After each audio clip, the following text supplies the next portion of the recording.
যারা রক্ত দিয়েছে তারা কোনো দলের নয়, তারা জনগণের পক্ষে রক্ত দিয়েছে। রাষ্ট্র যতদিন আছে ষড়যন্ত্র ততদিন থাকবে, রাজনীতি যেখানে আছে সেখানে ষড়যন্ত্র থাকবে, এই কথাটা মনে রাখতে হবে। আবার ষড়যন্ত্র হতে পারে নির্বাচনকে বানচাল করা। আমরা রাস্তায় নামলে হাসিনা ভাবতো এটা বিএনপির আন্দোলন, তাহলে ছাত্রদের আন্দোলনটা বৈষম্য বিরোধী আন্দোলনটা তারা অন্যভাবে দমন করার চেষ্টা করত। সেই কারণে আমরা চেনা মুখগুলি রাস্তায় নামতে পারি নাই, কিন্তু অচেনা মুখগুলিকে রাস্তায় নামানোর দায়িত্ব সেদিন তারেক রহমানের সাথে আমরা পালন করেছি। অর্থাৎ একটা ফ্যাসিবাদের বিরুদ্ধে যত কৌশল লাগে সেই কৌশলের মধ্য দিয়ে আমরা করেছি। আমরা স্বীকার করি বৈষম্য বিরোধী ছাত্রদের ব্যানারের অধীনে আমরা আন্দোলন করে ফ্যাসিবাদের পতন ঘটিয়েছি। তারা সামনের ভাগে ছিল, তাদেরকে আমরা চিরদিন স্মরণ রাখবো এবং তাদেরকে সম্মানকে স্মরণ রাখবো।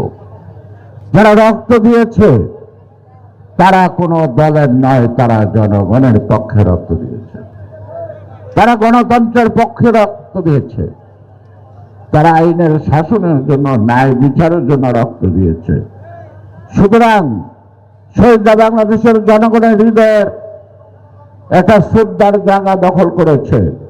শহীদদেরকে দলীয় নেতা কর্মী বানাবেন না, তারা সকলের ঊর্ধ্বে।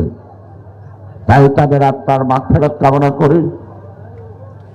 শোক সন্তপ্ত পরিবারকে সমবেদনা ছাড়া সান্ত্বনা দেওয়ার কোনো ভাষা নাই। যারা এখনো অপেক্ষা করছে সেই গুম হওয়া পরিবারগুলি, তাদের বাবা বা ভাই বোন কবে ফেরত আসবে জানি না। তাই বিএনপির পক্ষ থেকে আমাদের প্রতিশ্রুতি আজকের এই দিনেই দিতে হবে।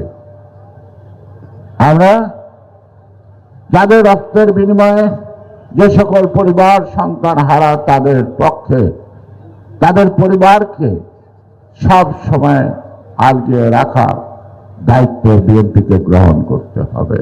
আমরা সেটা গ্রহণ করব।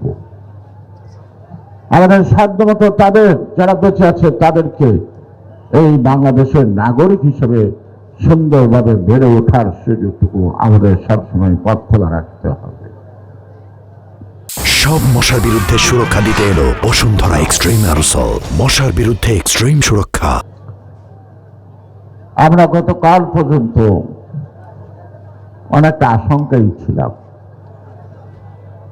গতকালের পরে যে আজকে আশঙ্কা মুক্ত, আমি সেটা শতভাগ বলতে পারছি না। অন্তর্বর্তীকালীন সরকারের প্রধান কালকে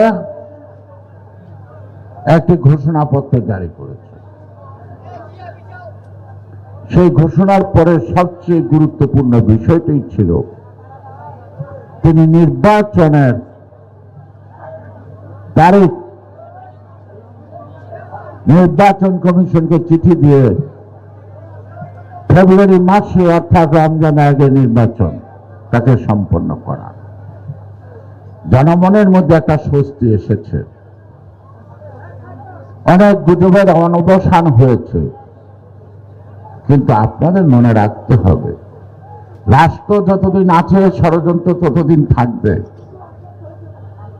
রাজনীতি যেখানে আছে সেখানে ষড়যন্ত্র থাকবে, এই কথাটা মনে রাখতে হবে।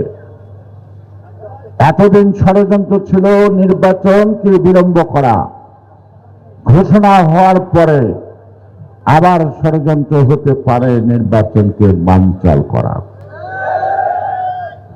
সেই কারণে জনগণকে সাথে নিয়ে আমাদেরকে সকল ষড়যন্ত্র মোকাবেলা করে সরকারের ঘোষিত সময়ের মধ্যে যাতে নির্বাচন হতে পারে তার জন্য আমাদেরকে সর্বাত্মক সহযোগিতা করতে